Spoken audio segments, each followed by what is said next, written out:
I used to be a dancer, by the way. No longer. You still are. You still are. We are retired. You're retired. You're done. See, I felt like I was retired too, like maybe a few years back, and then I was like, you know what? I still love doing it.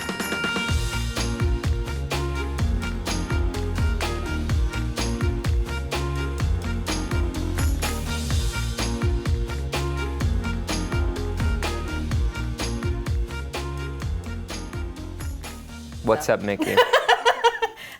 How's Santa Fe? It's good. It's good. You know, it's nice to relocate somewhere.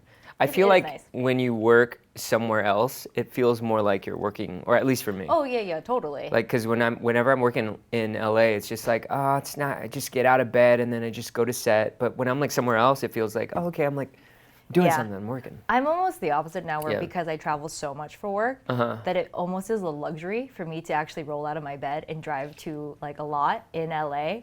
And I'm like, that is really nice. This is so nice, and I understand why people get jobs here. Yeah. But I don't have that luxury, which is fine. Like, I've been so, like, it's kind of fun, right? You get to be in different places all the time, which is exciting. I will say, I think we've become efficient packers, though. Like, 6 months packing versus like 6 weeks of packing. Yes. And I still overpack. But you still overpack. I still overpack. But I know I can buy things when I get there. But I'm like, oh, she's what got if the I money. No, you know, it's just like, what happens if I can't find? I like being overprepared. Yeah. I saw you just do a little dance video. I did. I was really scared, and I was like, let me do things that I really miss, but I'm scared of. So I did it, and I was like, oh my God. But I got to move, which was fun. I do miss it like a lot, but that world. Man, I mean, you were in Kinjas and Kao Modern and all that stuff too. It's like, do you miss that? I think I do miss like the events that surrounded all of the dancing, like just going to traveling so much and being able to like perform and stuff. But at that time, when I was dancing, I don't think I was present enough. I was just like, man, I don't want to do this. Like, what am I doing? You know, like just wanted to get out of that situation. But like now when I look back at it, I'm like, man, I should have taken advantage of that present moment. Do you feel that your dance life and acting life, do they coincide at all, or like is there similarities, do you find? I definitely forcefully push them Separated away them, from each other, But over the years, I've come to realize that they do go hand in hand. You know what I mean? And then it has helped me become the actor that I am today. You know, I'm pretty sure for you too as well. Yeah, I think movement, right, in itself, it's like, because you just have to be comfortable with your body. Yeah. And I think when I was younger, I was really rigid, and I did that in dance too. I was like super rigid, and I think learning to like just let go and not care about what the results are, or not care about what people will think of, or if you get the right thing, and then just being like, oh yeah, this is just how my body moves, and that's it. So I think it kind of coincides with acting too, and obviously the emotions of it all at the end of the day, right? I think freestyling is more, that goes more side by side to like acting, because when you're doing choreography and everything is just like as it should be, sometimes it's like, it becomes more of a presentation. But I've always thought like acting was never really that, like a presentation of something. It's a freestyle. It's a freestyle. It's like whatever happens, whatever you've worked on in the character, outside of the lines, is what makes which these it's funny you alive. say that too, right? Because it's like there are obviously some shows or some sets that are like more rigid, and you just hit the lines, that's it, boom, done, mark, done. Like you can do the same take over and over, done. But then when you finally get the opportunity to like freestyle it, and just each take is different, just to groove and go in, or other actors are giving you things like, oh, you feel so much more relieved and free, and you're just like, oh. But obviously jobs are jobs, and they're just so different, but it's like the same kind of in dance. It's kind of interesting to think about. I was in this singing group. So Continue. I was in the singing group. I was called T-Squad. I always tell people I feel like I've lived 1,000 lives already, because I just compartmentalize all the parts of my life. Because, I went on tour for like 3.5 years of my life with the Jonas Brothers, Cheetah Girls, Miley Cyrus. That's amazing. I had no idea about that. Most people don't. It's okay. Don't Google it. It's fine. I'm going to. I'm doing that immediately. But it's just the wardrobe of it all. Anyway, but it was just like, because, like peak 2000s, you're like, oh my God. And you're like a kid. But I'm going to dress as that person for Halloween. Oh my God. I'm going to be Miki. It might make me happy, but also will cringe so hard. It was at their peak of Jonas Brothers. So you can imagine, it was insanity, like touring with them.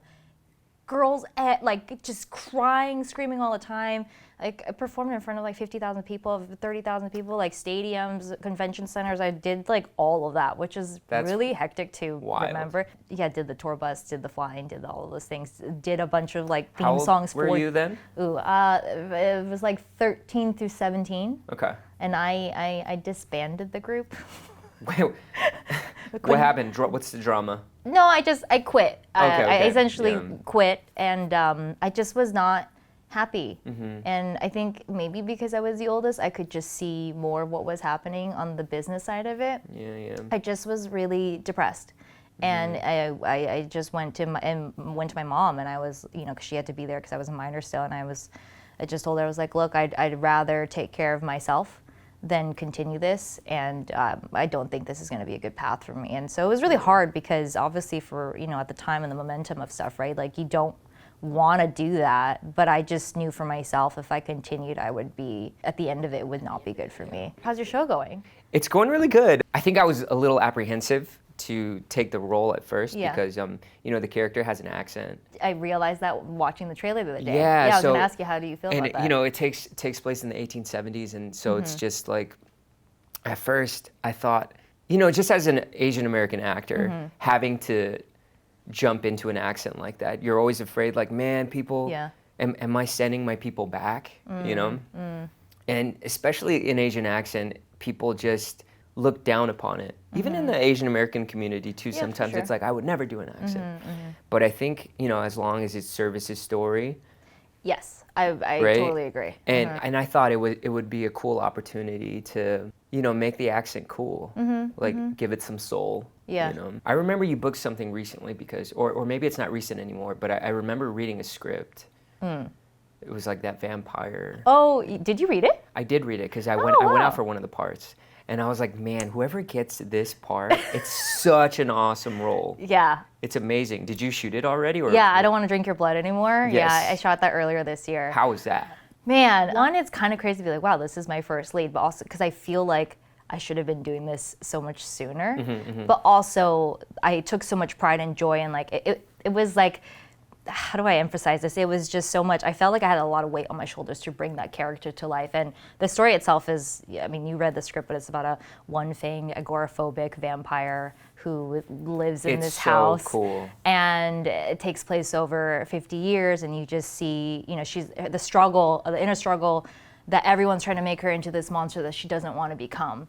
I really loved the script so much. And then I ended up really loving collaborating with my director, Andy Sullivan, as well. And he was just so great and just being like, this is your sandbox. I want you to bring her to life in however you want. And I really just got to do the work, which was so fun for me because that's definitely the most I've ever pushed myself or gotten the opportunity to do so. And, for someone like him, I was just so happy that he took a chance to be able to yeah, you can do this. And that's all we need always is someone to be like, here you go. Yeah. A nice little platform, 100%, but something that never really existed for a while, and so when it's given to you, it's just like, man, you're just going to jump on that opportunity. And no, 100%, and that was cool too because it takes place over 50 years. Like getting to do hair, makeup, wardrobe from literally 70s all the way to the early 2000s. I was like, oh yeah, this zipper existed. Just so fun, but it was hectic. It was like a grueling shoot. I was in almost every single scene but two. It's interesting. For me, I've always been if I take on a heavy role, I feel like I can get out of that really easily. After doing something, and then for maybe the next couple of weeks, if I'm just feeling down randomly, sometimes it's just man, I feel like that thing still exists. And it really does, because sometimes our minds, we can't really separate it. We've built this subconscious of this character for a while, and it's just been building in our bodies that we can't even we're like, wait a minute, it still exists and it's still there. I mean, it becomes a part of you, right? Yeah. I mean, in that one too, I was doing night shoots a lot, so it was just I felt like an actual vampire by the end of it because I was in it and enthralled in it. Do you drink blood now? I mean, on okay, no. But I mean, I'm sure your character for Wu Assassins too, you had a drug addiction problem, right? And that too, so I'm like, I've never done that, so I'm sure that's also just something that it's crazy. If you just keep thinking to yourself, man, people think I'm a up and then just circling down that road of like feeling sorry and bad for yourself, you start believing it too. Like Lawrence starts believing it. What was the resurgence for your career? I mean, so I worked in retail for like 6 years. I actually met a lot of really cool people, and I don't have any regrets in my life in terms of just how things have panned out, because you have no control over it, right? Yeah. And it's really allowed me to kind of almost character develop and character study. And then after that, like in my late 20s, finally getting the courage to leave my agents, because no one teaches you the business side of this. And as a kid actor too, like I didn't know what the protocol was. So just finally being like, oh, okay, I'm gonna leave these people who helped me have my entire career, and was so petrified. Met my agent now, and she was like, I don't understand why you're not working. I'm like, I don't know either. So that was kind of it. But I mean, and isn't then it wild that like things can pick up so quickly and all of a sudden they could just like disappear like that? But that's what I mean. It's not linear. Nothing's guaranteed. You're never safe. And I think that was crazy. Was I decided to go back to my old retail job because I was like, I just need to make money. I just need to do something. And the day I was supposed to go in, they're like, okay, you need to fly down to Atlanta. And I was like, huh, for what? And wouldn't tell me anything, didn't know the role, didn't know what I was doing. And they're like, for the Marvel thing. I was like, what? That's so wild. Yeah. But that's what it is, right? You just pack up your bags and leave. But yeah. Why do you love acting so much? Okay, this is funny. So one of the first memories I have is being 7, watching Titanic in the theaters, and like crying, watching Jack almost be, drowned in this water when it was like coming up and all these things. And I think I even yelled in the theater to be like, no. And like people were like, shh. And I was like, from that age, and my parents, because I'm the youngest of 3, they kind of just were like, whatever, in terms of me watching whatever I wanted. So there was no real restrictions. So we watched a lot of movies in my house. And I think that really gave me a love for film, and even watching like that movie at that time, like just questioning, why is this impacting my life so much? And what about it? And what about the characters? So that really is for me the quintessential of it. Why I love it so much is because I want to evoke those type of emotions that you felt when you were younger, onto somebody else. And at the end of the day, even if it's just one person that can find commonality in my character, that's all that makes, like, is the reward at the end of the day for me. And that's what I really love about it. But what about you? I feel like I have the same kind of story. I was at like some sleepover party with my friends, and then they put on Hook. And then all of us, we were just watching this movie, and then like maybe like 3/4 of the way in, I look around me and nobody else is there. Like all the kids are just playing around, and it's just me in this movie. And I was just so entranced, like what this movie was doing for me at such a young age. And yeah, I just fell in love with watching movies. My mom too, like she was always like, we'd always watch a movie a week. But at that time, I didn't think that this was gonna be a plausible career at all. It didn't come to me until high school. Even for me, like watching an Asian American person on screen, even sometimes now it shocks me. And it's like, oh, this is weird. But it's like, it's weird that I feel like that. And I don't want that to be the case. Because it should be normal. Yeah, it should be normal. I should 100%. see myself on the screen and be like, wow, this is, or it should just be normal. I shouldn't even have like, oh my goodness. Yeah, I still find myself having that too. Like even when Falcon came out, it was such a whirlwind to begin with, and I didn't think about anything. And then after when it finally came out, because there was all these delays, the amount of DMs or like just comments and people that, women, Asian American women that reached out to me who were just like, oh my God, I never thought I'd see the day where like someone like me would be a love interest on something like this. And I didn't even think about it. And then I started reading, I was like, wow, that's kind of crazy, because it should be normal. And obviously for that character too, there was it wasn't a trope of like, oh, she's Asian. It was just, she just happened to be this character, happened to be in this world.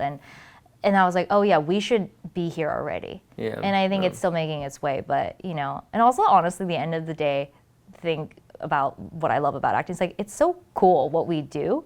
We get to work with so many different people. It's like summer camp each time. Different people, different crew, different just like amazing experiences, and it's just fun. And like you get to play different characters. Crazy pocket of time. What sucks is that like after you're done, after it's over, it's like, am I gonna hang out with these people again? Sometimes like it's just that magical moment. Summer camp. And then you take it away, We also have so many mutual friends. We do. I know. And you make the best gyoza.